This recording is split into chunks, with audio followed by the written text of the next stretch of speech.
اگر آپ بھی اپنے شوہر سے روزانہ جھگڑا کرتی ہیں تو فوراً اپنی اس عادت کو بدل لیں، ورنہ آپ بھی ان سنگین بیماریوں میں مبتلا ہو سکتی ہیں۔ ماہرین کے مطابق میاں بیوی کے مابین اگر روزانہ تعلقات میں اتار آتا ہے تو اس کا منفی اثر بیوی پر بہت زیادہ پڑتا ہے اور وہ آہستہ آہستہ امراض قلب، فالج،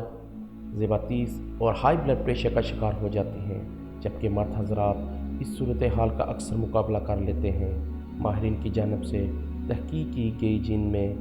226 وہ شادی شدہ جوڑے شامل تھے جن کی 20 سال کی بل شادی ہوئی تھی۔ تحقیق میں معلوم ہوا کہ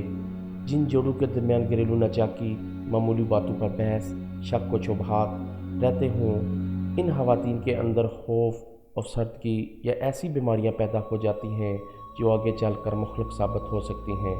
تحقیق کرنے والے ماہرین کی توقع تھی کہ میاں بیوی میں تناؤ، غصہ، ناراضگی کے اثرات دونوں پر مرتب ہوں گے۔ خواتین کے بارے میں یہ درست ثابت ہوا، لیکن مردوں کے ساتھ ایسا کوئی معاملہ نہیں ہے۔ محققین کے مطابق جن شادی شدہ میاں بیوی میں اچھے خوشگوار گھریلو تعلق ہوتے ہیں ان کی صحت بھی اچھی رہتی ہے اور اچھی زندگی گزارتے ہیں، اور جن میاں بیوی کے درمیان گھریلو ناچاکیاں پائی جاتی ہیں ان کے سبب عورتوں کی ذہنی اور جسمانی صحت مزید خراب سے خراب تر ہوتی جاتی ہے۔